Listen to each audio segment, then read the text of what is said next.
GM Growth Fam, it's time for 2026. The show is back, and I have a very good friend of mine on the episode today. And this is not gonna be a normal episode because we're gonna be debating. We have some very starkly different opinions on where growth is going in 2026. And this episode is gonna be a debate/conversation breaking down what that's all about and what you as a founder, as a marketer, as a team member need to focus on for growth going forward in crypto and even some bits in FEP too. So Jinelle, first of all, thank you so much for being here. Jinelle is the co-founder of Nozomi, has done some amazing things at Immutable, Hype, Animoca. I mean, the resume is fantastic. It's certainly something I'm envious of. So Janelle, thank you so much for being here, first of all. Well, thank you. And hello, everyone. Yeah, I mean, what are we going to get into? I guess we have very differing viewpoints on growth, right? Yeah, So no, I mean, just 100%. 100%. putting that across. No, First of that, 100%. And it's so interesting that we both sort of got into like core writing. I know you've been doing a lot of writing in the past as well, with Nozomi and the playbooks that you wrote and some of the core pieces that really, at the time, I think nobody else had sort of written down per se. I mean, the article sort of meta is a very recent thing, but especially you've been doing it like 50, 60, 100 pages of writing way back. So I know, I think this is going to be an interesting one to dive into.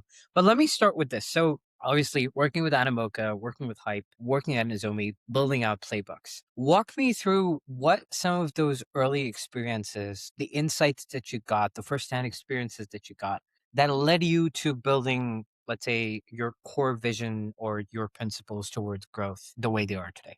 Essentially, I got into Web3 because I felt like it was the great equalizer, so to speak, meaning you didn't have to care about like which country you're from, what race you're from, blah, blah, blah, right? So like everyone was starting on a clean slate at the same starting line. And then depending on how you want to take your growth ahead, I mean, you shape the outcome, right? Like depending on like your goals, I guess, right? So that was why I got into it. And then from the outside, it looked like these bigger companies were doing something really great and they seemed like they have their shit together. And that's why like my whole thing was if I'm at a big company, it means like all the smartest people in the smartest folk in the industry are there, which means I want to be like where they are. So at least I'm growing from them, like with them. So that's why it was like, okay, that's why it was after these big brand names on the resume, first of all.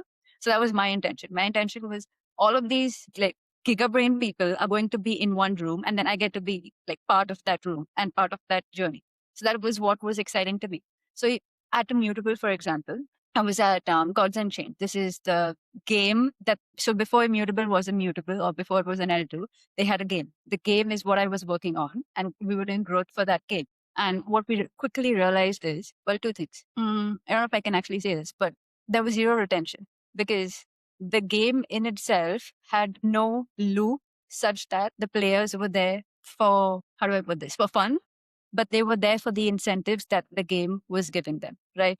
So we were trying to figure out, so like the actual gameplay was not so great at the time, which meant we had to like bribe users or players with incentives to keep them on, which was an issue, which meant we were pouring a lot into the bucket, but the bucket was leaking. And the only way to solve it would have been to create a better game or to have like features in the game so that players want to play the game. That was the issue. And then the second issue is once we got them in, because of this same leaky bucket or whatever, we couldn't like, no matter how much we spent, we just couldn't retain them. So we experienced that firsthand. And that was the case irrespective of whichever game. So we had a gaming studio, right? Immutable Game Studio. No matter which game we had in there. So there was Guild of Guardians, there was Shrapnel, there was three other games. Everyone was having the same core issues, like gameplay was so bad. So that was one major issue. And then once you're in that ecosystem or once you're in the space, then you realize how the sausage is being made, right? From the inside, which means no one has their shit together. Everyone's like scrambling, but from the outside, it seems like, oh my God, it's so majestic. It's so put together. Because of that, I wanted to move on. And I was like, okay, maybe someone else has their shit together. So I moved to Animoca, Animoca's portfolio company, Lofi Studios, has had the game Phantom Galaxies, which I was leading. Again, Same thing over there. The issue with these people, though, was they were so focused on Web 2 and gameplay. They were the other extreme. So the gameplay was fantastic, but they had zero incentives in game, like crypto incentives in game, which meant we were attracting a lot of like Web 2 players. And as soon as they came into the game, they saw that, oh, this is powered by a blockchain. They have to use crypto. They have to connect their wallet to get an NFT, and then they get like tokens. They're like, okay, we're not touching this game anymore. So that was the issue with that game. And then I was like, okay, this is the same cycle. It's just like from one extreme, now we've course corrected and gone to the other extreme. And then I was like, wait, maybe the issue is me. Maybe I'm like choosing these big brands, and maybe I need to go outside and not work on one particular brand. That's why I decided to go to Hive, because I was like, okay, then I can be on the agency side and work across brands and see like have multiple experiences. And so then I had like Nillian at the time. There was Tycho, which was an L2, forgot which other ones. But anyway, most of these companies, when I was there, I realized we were only, because I was only on retainer, or Hype is only on retainer, or like any marketing agency is on retainer, right? We're only optimizing for the time that we're with them. So we don't really care about what's happening to the company, like 1 year from now, 2 years from now. So all of these like user acquisition campaigns that we're doing, how are we incentivizing the players or the stakeholders to stay on? We didn't care about, because we were just like hell bent on hitting our metrics for the time at that time, right? Because that's what we were getting tracked on.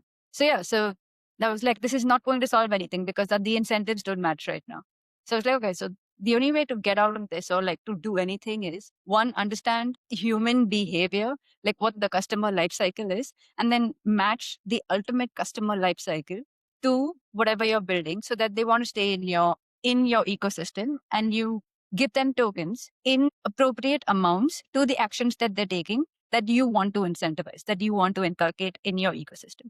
So I think with Nozomi, the only thing is, as I know, like what we focus on at least is, how do we get players to, or not players, get people or stakeholders to be in your ecosystem, but not just be like passive stakeholders or like passive users in your ecosystem, like who are just there to like extract or drain, but then how they add in value. And that's what we're trying to figure out, like growth wise, like how do you like from like top of funnel to at the bottom, like when they are contributing, how engaged do they need to be, and how do you get them to that stage? That's what we're trying to figure out internally. Sounds awesome.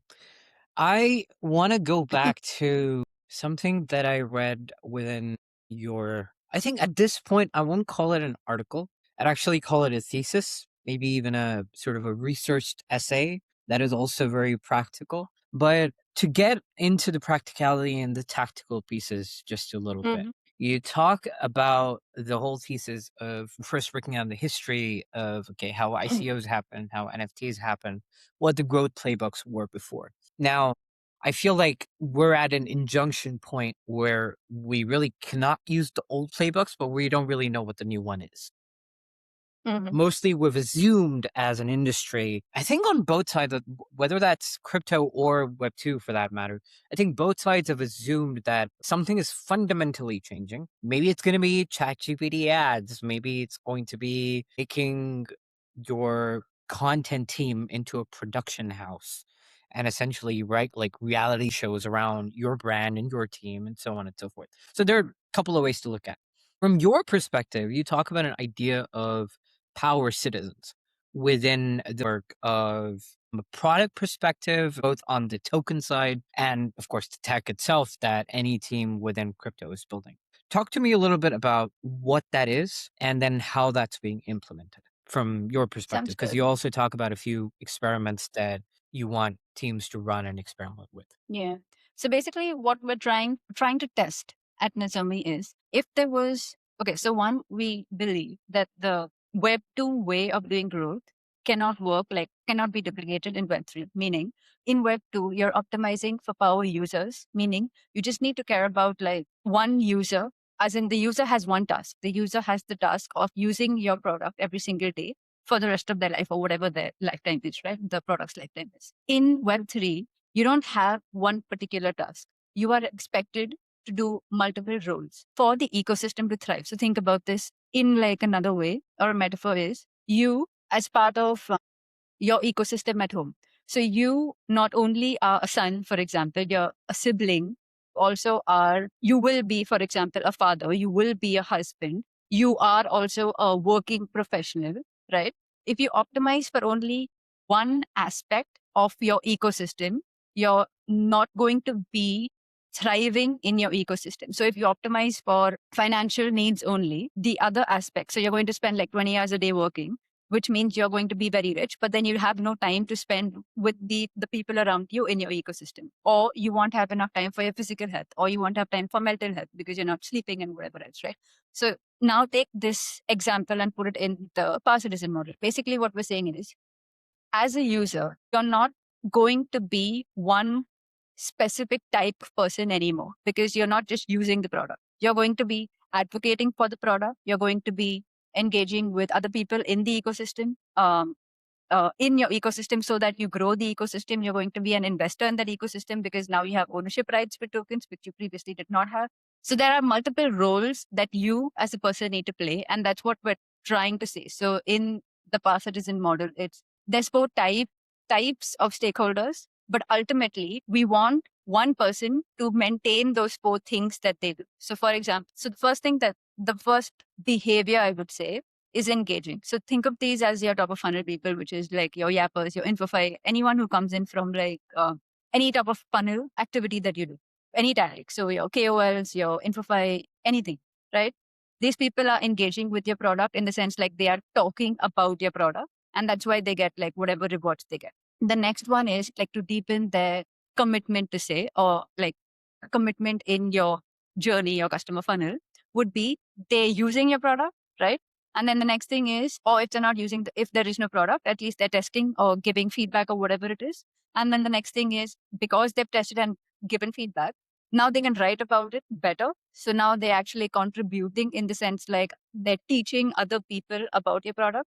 At some point, there will be an ICO, which means now because I've spent so much time sunk cost anyway, and I know your product so well and I believe in it, hopefully. And that's why I'm stuck around for so long. I will want to put my own money behind it because there will be an ROI, I believe. And then now my job at the TGE is to get more people into the ecosystem so that I can make some profit, but also then it becomes its own flywheel, right? It's automated, it's sustainable.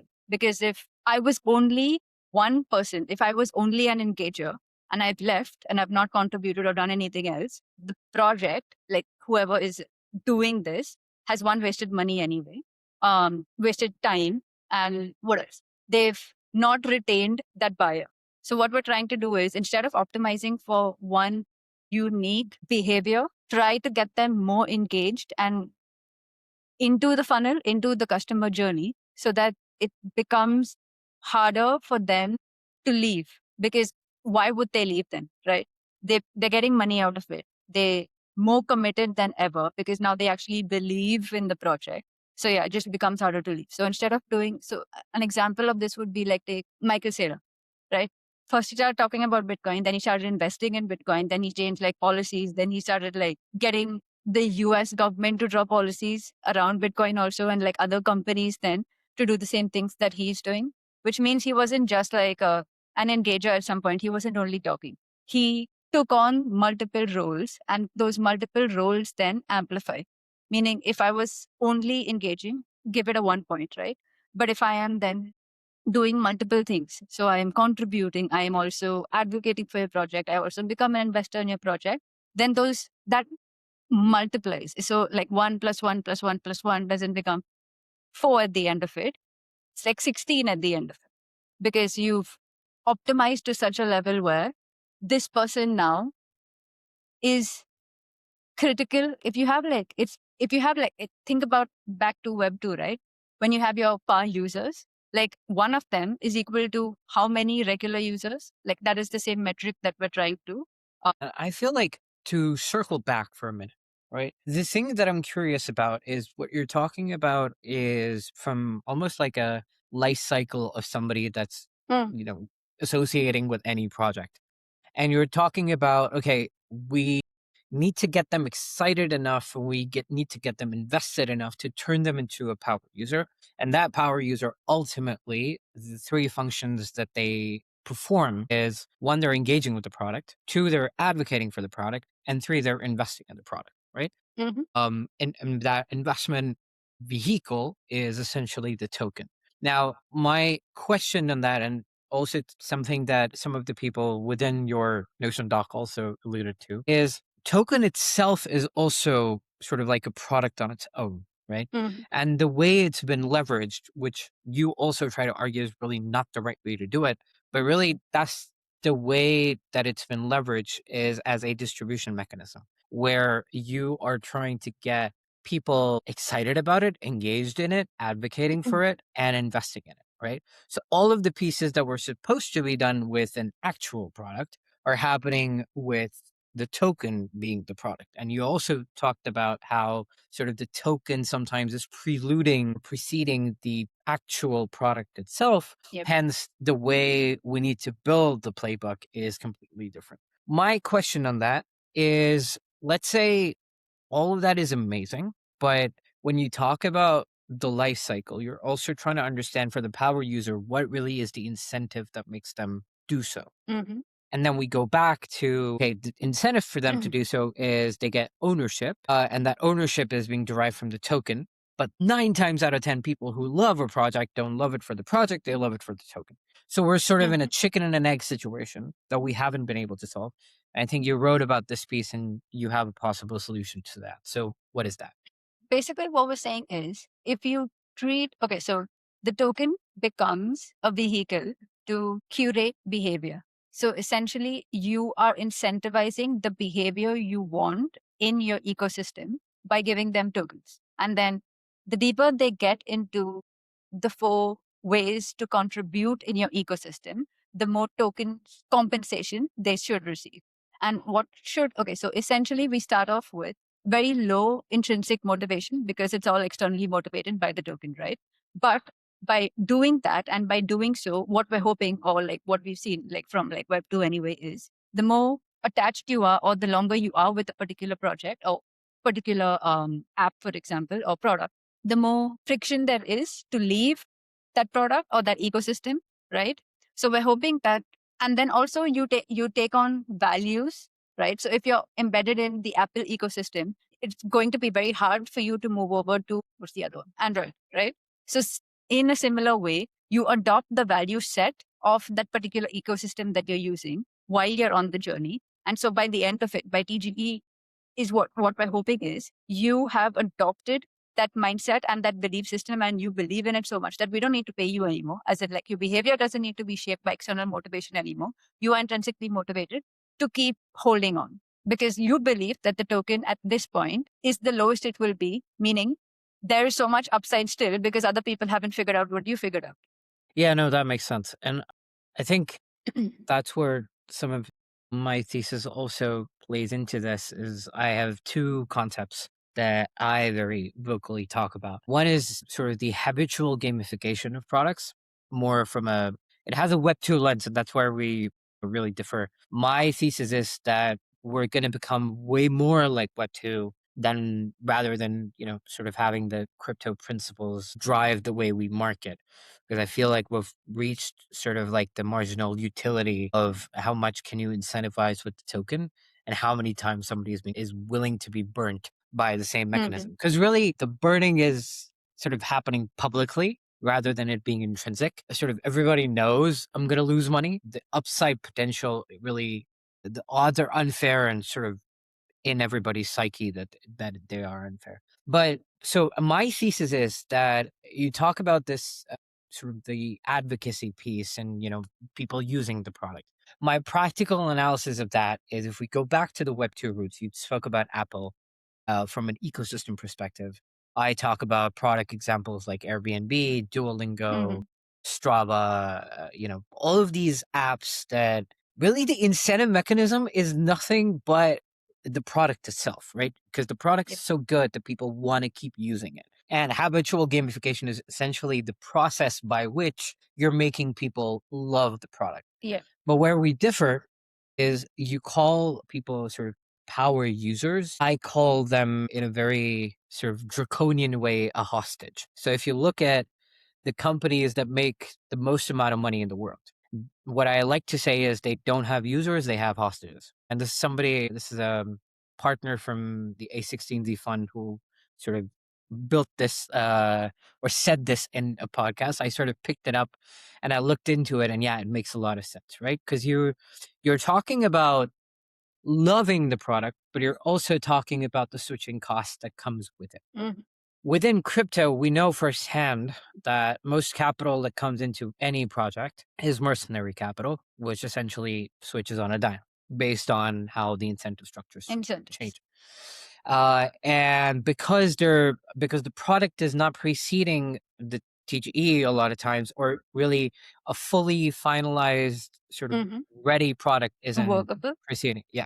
So that really changes the perspective on how let's say the project and the product itself is perceived and how people buy into it. My thesis is that really a user becomes a power user or becomes somebody that starts advocating for you after they've become a hostage to your project, Mm-hmm. or sorry, to your product itself. They love it so much and they have invested emotionally and basically practically, right? Because it's solving a real life problem for them, and they've used that experience so much that they don't want to shift. I think within the crypto context, this is played the only place I feel like, or at least two places I've seen it played out the most, is either wallets or Mm-hmm. exchanges themselves. Yep. Centralized exchanges, and now, of course, decentralized exchanges as well, where people have familiarized themselves with the process so much because ultimately the incentive is I need to get paid, or I need to put my money and invest it somewhere, or I need to hold my assets securely. What's the way to do that? And then these are Yeah. the sort of three practical solutions that come up Services. to it, right?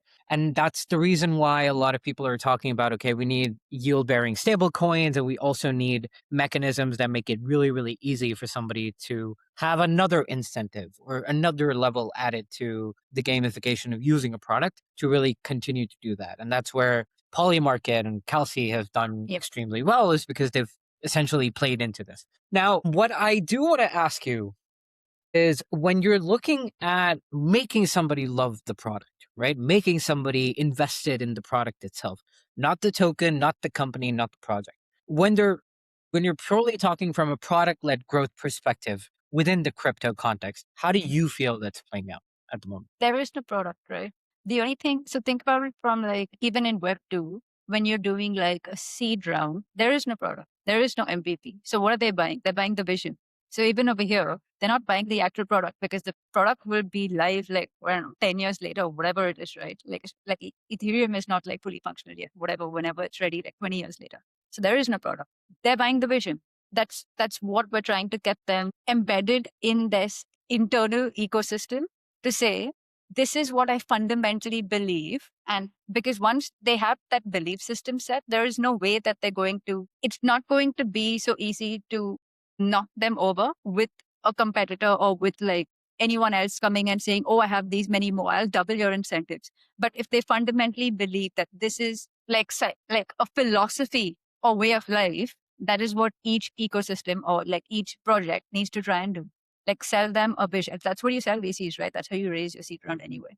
So there is no product at the moment. Makes sense. But looking at it from another angle as well, if we're talking about selling the vision and buying into the vision, how are projects, especially going forward, and this is where my fear comes in, right? Is I believe that the discovery mechanisms by which you get to know about a project. Now, there are a few ways to do that. Crypto Twitter is one. Maybe something's about to get listed on an exchange. People get excited about it. They go and read into it. Maybe the way they consume information or the way they get to know about new projects going on, whatever mechanism that is, right? So they get to know about the project. My belief is that with AI coming into the picture, that the discovery mechanisms of how you get to know about a project are essentially shifting almost 360. And there's a big if on that because the thesis hasn't played out yet. But if everything goes well and the thesis does play out, then we're looking at people essentially saying, I don't want to do any of the research. I don't want to do any of the sort Yeah. of legwork that I have to do in order to familiarize myself with the project. And I'm going to my AI who already knows me, who already understands quite a lot of the data points related Mhm. to me as an individual.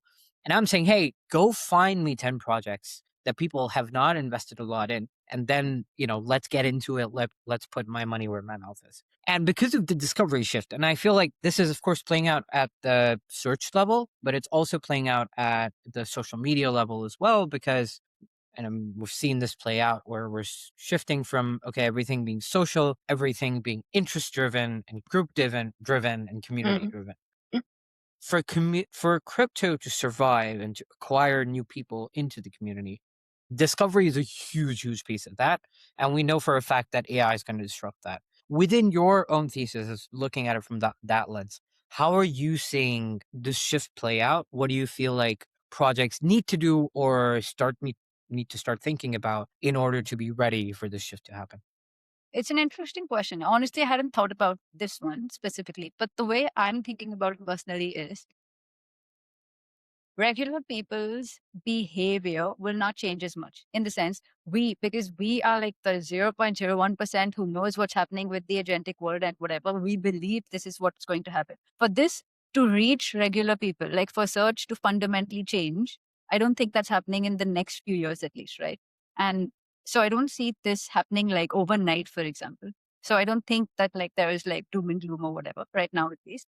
But when it does happen, so like when everyone at some stage or when like 50% of the world does have the AI clone and the AI clone is doing search for them on like new projects to invest in, that's a different use case that you're talking about, right? The specific use case. The goal is ROI. The goal is not to use a particular product or be embedded in an ecosystem. So I guess it depends on like what use case you're using your AI agent for. If you want to use a crypto project or a product, right, at the end of it, at that point, we're hoping that the rails will be set in the sense like you're not going to see how the car is running, right? The car will be running. So you don't know it is crypto related or whatever, which means you, as in the agent, then buys into the vision or buys into the product or whatever it is for the utility it gives them, right? At that point, we're hoping it converts from vision only because then in 5 years, whatever it is, like 1 decade from now, the infrastructure is set. You don't need to sell them just the initial MVP. By then it's working. The agent understands this ecosystem or this project is financially more viable for XYZ reasons. And that's why it's going to suggest to the human counterpart this one over the other. So you're saying that essentially distribution mechanisms or discovery mechanisms might shift. And of course, it hasn't played out yet. Where you're seeing human behavior doesn't change, or the way our psychology works, that doesn't change. And the way things are playing out is sort of keep playing out in the way that it has before, of course, with a new sort of vehicle to execute on that. My counter to that is when we think about how things have fundamentally changed within the behavior that people conduct themselves within over the years. So if you look at, okay, we started with just a directory of search results based on certain keywords that are being put in. At that time, in search didn't exist, and search came into the picture. And then we looked at, okay, we can start searching for things, searching catalogs, searching categories based on what we need.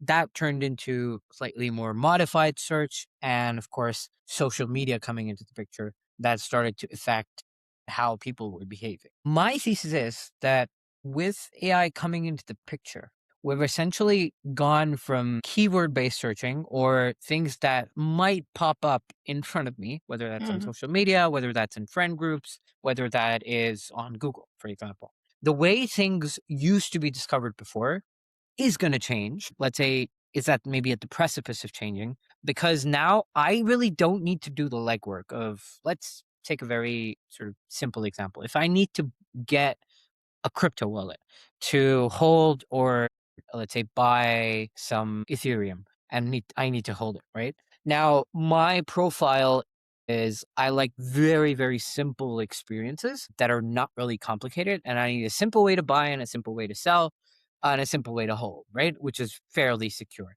My AI knows this, and I don't even need to give it the context of, hey, this is what I'm thinking about, which I need to do in terms of Google. And I need to do the legwork of figuring out, okay, I need to read reviews. I need to understand, is it going to fit me? Is it not going to fit me? And then I land on a result. From an AI perspective, it already knows. I just say, what wallet? It says, okay, Phantom or MetaMask or whatever, right? There are a million examples of that. So what is happening is sort of the life cycle of in terms of the acquisition of the user. That used to be like, okay, it had 5 steps in it. Now it has like 1, essentially, right? My ChatGPT knows me. Yep. It knows what I like. I go and put that in, and boom, I get a result. So do you not think that this is the way things are going to happen? Do you feel like there's maybe a middle ground people are not seeing it? I'm saying what fundamentally changed is not your behavior. The landscape changed, which means your work became easier. So initially you had to type in and say a page, then figure out what keywords, then figure out the tags, right? Then figure out, okay, now go through like 20 of the top articles and see if they're relevant to you. You don't have to do that anymore because the landscape changed such that it made your problem invisible, not invisible. It solved the issue to make the issue invisible. So even with this, with the new agentic world and discoverability and everything, what will feature high for them, I'm assuming, is based on your individual, whatever your personal preferences are. So in the wallet, I'm surprised you said fairly secure, because most people would be like, security has to be the highest. And then I don't care so much about like the UI, for example. And so then it will suggest whatever it is suggesting, right? In that case, what they're suggesting or what they will share with the actual person or human counterpart is a usable product. We still don't have those in crypto. That's my issue. So my what I'm saying is, so when this agentic world happens, I'm hoping in 10 years or whatever, infrastructure will be so embedded that the user, as a person now, or even as an agent, everything's usable, everything's ready to use, it's very easy to use. Then I can actually compete on, okay, this product fits my particular need, it's personalized for me and my end goal. And he or whatever it does like the search. But I don't change my behavior in the sense like my life becomes simpler. The landscape around me has changed. Yeah, no, that makes sense. I think regardless of that, we're sort of repeating history almost, where maybe because search wasn't optimized, things weren't really exactly there where they needed to be. And we used to rely a lot on both for discovery acquisition and just to know what would work for me based Yep. on what our peer group was saying. Like I remember downloading WhatsApp in what 2012, 13, whatever. Yeah, 12, 13, whatever the year was. Nobody knew what WhatsApp is, right? Like, I mean, the only way you got to know about it, and I think WhatsApp was also invite only at the time. Yes. The only way you got to know about it was if people around you were talking about it, and if they were using it, you sort of naturally came up to using that. Yeah, and that's a really interesting perspective that it might so happen, because AI is not perfect, and we all know that, that the discovery isn't there yet, right? Or isn't as optimized to my taste as it should be. But my friend saying something, who already knows me, who's human, who understands all of the sort of social and psychological context of the way I function, their recommendation might overpower any other result that I This might is get. exactly what Web2 brands do well, right? Like with KOLs and brand ambassadors. They're literally buying their influence. And I'm guessing that will be translated into the agentic world. So there'll be like agentic KOLs or whatever, or like influencers, which means like these people are testing. So like imagine like tech vision, right? So like these people are, as in these guys are testing everything and they know what works, what doesn't work. And then if you are this particular user, go here. And so then your agent is referring to those agents to give them knowledge, if that makes sense. Yeah, no, 100%. Actually, interestingly enough, I very recently wrote about it. What I like to call it is citation frequency loops, which is essentially both search and AI work based off citations, right? They're trying to Yeah. contextualize the internet as a whole. Information. Yeah. And really, what my thesis in terms of habitual gamification from last year to this year, what really has changed within that is essentially the loops haven't changed. They sort of, like you said, right? The landscape of that might have changed. And where, let's say, retention or metrics or proof, which was existing within a solitary ecosystem, now exists within the multiverse of different ecosystems, and sort of all of them are talking to each other, right? And that's how the results that you're getting are going to be optimized based on that. So the Mm-hmm. AI, like you said, does have less steps, but it's still looking for the same results of, okay, what is going to contextually be the best for Jinelle or best for Arnav or, whatever the case might be for whoever it is. Really interesting. Let's get a little bit practical because, I think we spoke about a lot of great things. If there is a founder today who is trying to understand how to market their product, whether that's crypto, Web2, what is it that they need to start paying attention to right now that they might not be paying attention to? What do they need to optimize for? How do they strategize? What do they implement? What are the tactics? Where's the roadmap leading? Let's break that down. I feel like this will never change, right? Irrespective of the industry, irrespective of what project you're releasing. Why do you have your project? As in, like, why does it exist in the first place? Like, what purpose is it serving? What problem is it solving? For who is it solving that problem, right? Your ICP. What is the message or how are you going to communicate to that ICP or those ICPs? What is the message that benefits them? What is the value that the project provides to them? And are they able to understand it? The ICP right? That will never change. As in the sense, like, depending on which ICP I will optimize for where they live versus like where my product needs to be. And how are you going to retain them? So the easier part is acquiring them because you'll just pay with tokens, you'll pay with fiat, whatever it is. But then what behavior are you incentivizing such that you're pushing them down the funnel, your customer journey, such that it's harder for them, not only harder like hostage wise, but they want to be there. So it's like your product solves an actual issue. It's not just like periphery and like tomorrow a competitor will launch more incentives and like vampire attack and then these people are gone. So yeah, so those fundamentals will never change. The tactics also will always, I don't think they stay the same, but like airdrops, for example, right now you give someone airdrops for doing just like, if we go back to the past citizen model, just for like the top of it, which is talking about your product. But should they be given so much power, or like, because, and by power what I mean is you have ownership of the token, which means you get to decide if you want to dump. But at this point, you're not invested in the project. You don't buy into their vision or their mission, right? Which means you're going to dump because there is no reason for you to stay. I've not given you a reason to stay. There is no product that you can use. There is nothing that you're benefiting from as the engager. So why should I give you so much like token in return? Why can't I give you access to an ICO, for example, which then embeds you deeper into my ecosystem and you shall get ROI because now you're with me on the journey, right? And then at TGE, if you participate in the ICO, you get your tokens. So I think what changes is how we're incentivizing which type of stakeholder and like matching them to the input or output that they are getting and what you are receiving. But the actual incentive, as in the actual mechanics stay the same. So there we'll always have like, not always have, probably like KOLs will not go. Like the streams by which we're acquiring the users, they will not go. The mechanics, the tactics that we use, they're not going to go anywhere. It's how you use an airdrop. Like I can use an airdrop to um give yabbers like 2% of my token and these people will dump obviously, or I can give 2% of the token supply to um power users who've done these four things and they've been with me from like 3 years ago when I was actually built. Yeah. So then these people. The only sort of counter I have to that is we're talking about building power users. We're talking about getting people invested.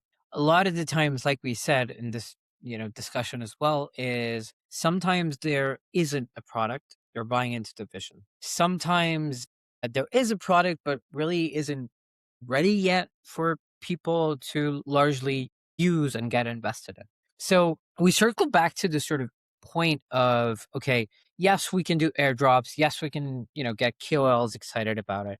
But we're sort of looping back into the same sort of channels and tactics and strategies that we were before. Like, I mean, we saw this with when Kaido sort of got banned from Twitter API usage. Projects immediately shifted to either one, clipping, which is like nothing new, or just straight up paying KOLs like they were pre Kaido. So they started to do that, or they went into something slightly more experimental, but like sort of programmatic crypto ads through stuff like addressable, so on and so forth. So we went back into a cycle that we just came out of, and essentially the playbook became what it was before. So my question really is that in absence of product, one, how do you know who your power users are, who your power citizens are? The second part is, let's say we do have them, but ultimately their allegiance is to the token and to the incentive mechanisms. If a founder today, a team today wants to fundamentally change that perspective and truly get power citizens within their ecosystem, how do they do that? You reverse what we've just talked about. So essentially, instead of looking at it from where am I getting my people from? What is the product? What am I trying to sell? As in, what is the problem that I am solving? Who am I solving it for? What is the if it is a wallet, right? Who is the ICP that I need for a wallet? Am I going to go for security? Then I need to go and figure out where these people like. So then they will be fine with like the UI is broken. They will be fine with fragmentation, for example, multiple steps, whatever. Like horrible UI is fine as long as it's secure, they are okay. Where am I going to find these people? I'm not going to find them on Sexes. I'll probably find them on like some decentralized program in Pendle or Athena or something like that, right? Like where you have to do like multiple thousand steps. So that's where I will go and target them. So basically what we're trying to do is reverse engine from product. What is it that I need, or what is the type of stakeholder that I need in my ecosystem to keep my ecosystem going post TGE? Because post TGE, what is going to happen is it's going to become decentralized, meaning everyone's going to have access to the token. I, as a team member, cannot decide you need to do XYZ to stay in the ecosystem. I don't have that right anymore.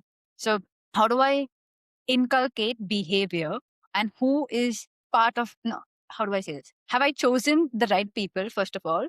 And have I given them enough reason beyond the token then, or given them enough like, uh, how do I put it? Practicality such that they understand why they should stay versus why they leave. Makes sense.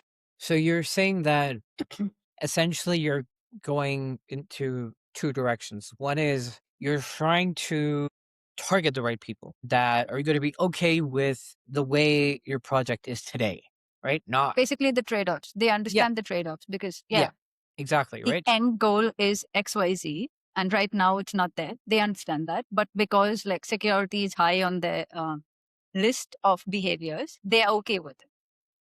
And then you're also not trying to target the masses. You're trying to target a very tiny sliver of the niche within the type of product that you're building, within the type of market that you're trying to go for. Makes sense. One counter that a lot of people are putting to that today is that's a very tiny market, right? A lot of people say this. I'm sure you've seen this on crypto Twitter. Like, hey, I'm trying to build X, Y, and Z, and it's like a very tiny sliver of a market.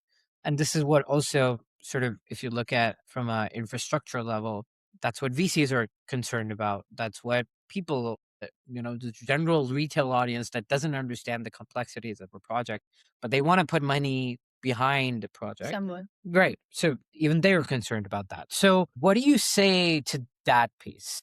Like, do you feel like it's just, yeah, those are going to be your first believers and that's where you expand from? It's business strategy at the end of the day, right? How do businesses grow? So there's two types of businesses. Either you are a monopoly. How do you get to become a monopoly? You have a completely new product that no one's used before and you're solving it for the whole world, right? And everyone is going to use you. Or you figure out in your red ocean what your small blue ocean is, meaning you are so niche, but then because these people are power citizens or power users or whatever you want to call them, you then expand on your features to capture more mass. So you like start small and then go outward. So now it depends on what your product is again at the end of the day, because it comes back to like business basics, I guess. Yeah, and I think it's important to sort of localize that because I feel like a lot of founders, especially earlier on, fall into the trap of thinking, yeah, my TAM is not big enough. Or, like I'm not going after a big enough pie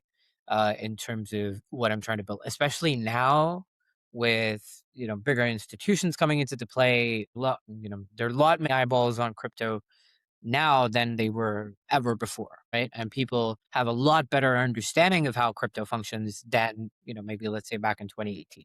I Fair will point. say, sorry, I will say if your investors don't understand your strategy or why you're adopting this particular mechanism of like UA, then they shouldn't be on your cap table in the first place, right? Like then you're talking to the wrong investors anyway. Yeah, no, sounds really good. I think that is something that a lot of people are tending to miss out on.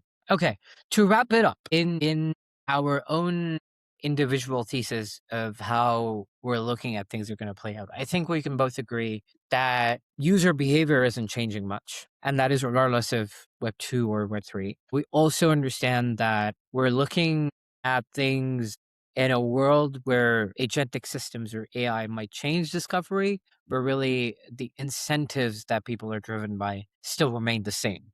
Like ultimately, yes, the executor might not be human, but might be an AI, but ultimately the person with the wallet, at least for now, is still a human being, and they're making decisions based on how a human being would make decisions. We talked about power citizens, and we talked about hostage building for my thesis, I feel and like it's the same thing. They're just like different words yeah, to say you the know, same thing. Yeah. I like to exaggerate. You know, I'm a content creator. I need to get the eyeballs onto the thing. But I also feel like, where there is a very fine line between you having a power user and you having a hostage, which really means that one is a cognitively active function and one is a cognitively passive function, where you're using Apple not because it's the best in the world or, it has the most amazing tech or, it has the most amazing features. You're sort of passively bought into the idea that Apple is trying to sell to you. Whether that Not it really. really? That's now. Yeah, that's now, right? Because like they haven't innovated, blah, blah, blah. But at the time when you got into the ecosystem, they were the most innovative, which is why you got into the ecosystem. Now you've Mhm. become passive. And that bodes well for me as a project because your barrier to exit the project is so high. I want to keep you in anyway. So like even if I'm not innovating, you're still staying. Like that's a plus for me as a project. Yeah, no, 100%. And I feel like that is the aspiration that people should, ideally speaking, especially from a revenue perspective, trying to be building towards. That you want to build your funnel in such a way or your growth loops in such a way where your input in it over a period of time can reduce massively Diminish. and you can focus on innovating more. Makes sense.